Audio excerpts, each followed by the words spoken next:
Hello, friends. Pastor Bill Walden here with Build Up the Church. In Luke chapter 15, Jesus is continuing with the theme of God the Father loving those who are lost, loving those who have never known him, or loving those who come back to him, who strayed away from the relationship with God but have come back. And so Jesus is continuing to express the joy of God when people come to their senses and realize, what am I doing away from God? He loves me. He's the creator of all things. He can take care of all my needs. And he wants to welcome me into heaven. And so Jesus tells this story. Luke chapter 15, verse 11, Jesus continued, "There was a man who had 2 sons. And the younger one said to his father, 'Father, give me my share of the estate.' So he divided his property between them.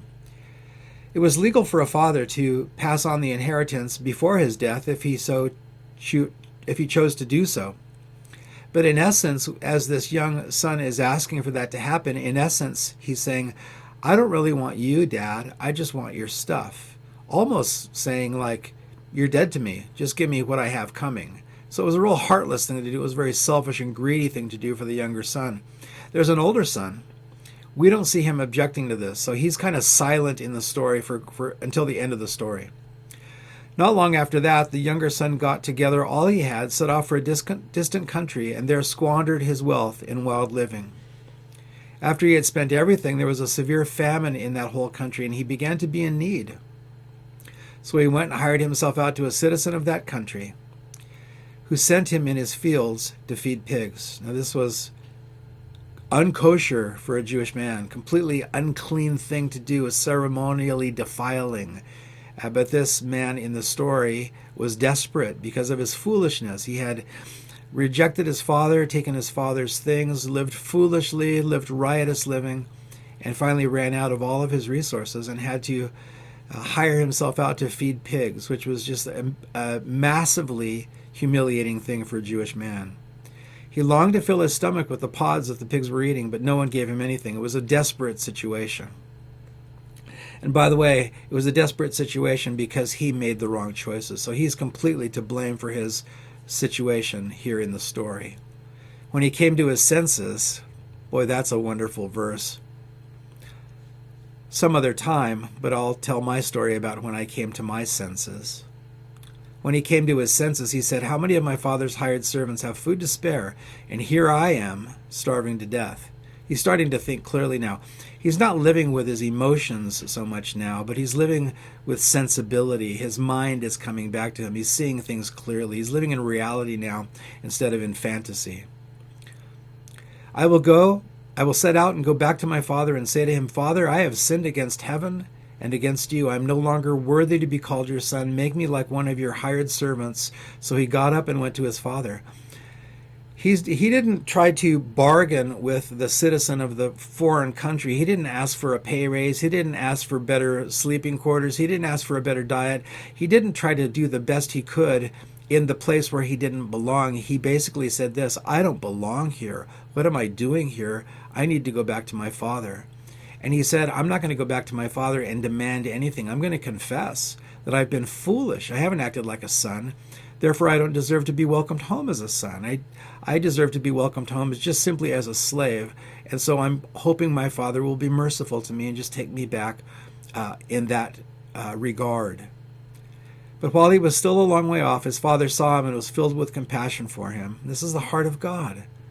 Luke 15 is full of this. God loving people. The father ran to his son, threw his arms around him, and kissed him.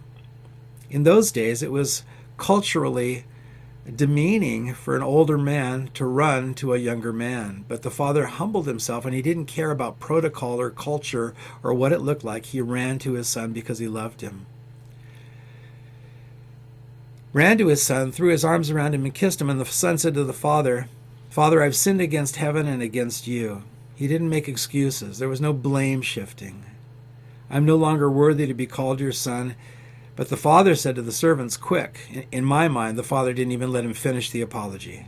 It didn't matter. His son was home. "Bring the best robe and put it on him. Put a ring on his finger and sandals on his feet. Bring the fattened calf and kill it. Let's have a feast and celebrate. For this son of mine was dead." He was dead to me, essentially, and is alive again. He was lost and found, so they began to celebrate. The father didn't make the boy grovel. He didn't put him on probation. He didn't put him out in the servants' quarters. He didn't treat him with any disdain or anger or anything like that. He was nothing but forgiving, merciful, gracious, and loving. And that's the heart of God for people when they come to their senses. Meanwhile, the older son was in the field. This is the son that stayed behind. This is the son that never objected to receiving his part of the inheritance, but he was duty-bound. He would stay. When he came near the house, he heard the music and dancing, so he called one of the servants and asked him what was going on. "Your brother has come," he replied, "and your father has killed the fattened calf because he has him back safe and sound." In other words, your dad's celebrating that crazy, thankless brother of yours has come home, and he's throwing a party. The older brother became angry and refused to go in. He didn't have the heart of the father. So his father went out and pleaded with him. Once again, this is culturally really not acceptable that a father would bow down to a son and plead with the son. He should have commanded the son. But instead, he's reasoning with the son, and God always reasons with us. But he answered his father, "Look, all these years I've been slaving for you and never disobeyed your orders." He was obedient on the outside, but he was unloving on the inside. And he thought that he deserved something. He called it slaving away. He didn't say, "I'm working for my father." He didn't say, "Thanks for the inheritance," nothing like that. He's complaining. "You never even gave me a young goat so I could celebrate with my friends. But when this son of yours, who has squandered your property with prostitutes, come home, you kill the fattened calf for him." He doesn't say he doesn't even say when my brother comes home. He says this son of yours. I want nothing to do with him. "My son," the father said, "you're always with me, and everything I have is yours. But we had to celebrate and be glad because this brother of yours was dead and is alive again. He was lost and is found." Dear friends, that's the heart of God. God loves when spiritually dead people are brought to life. Who objects to that? The people that in their own self-righteousness think that those people shouldn't be welcomed. They should just continue to suffer. The heart of God is wonderful for lost people. If you are a lost person, if you have no relationship with God, I encourage you. I've been there and I've done that, and I was the prodigal.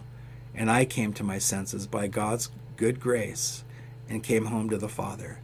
Rejoice when people come home to the Father. If you need to come home to the Father, his arms are wide open for you. Thanks for watching. God bless you. Bye-bye.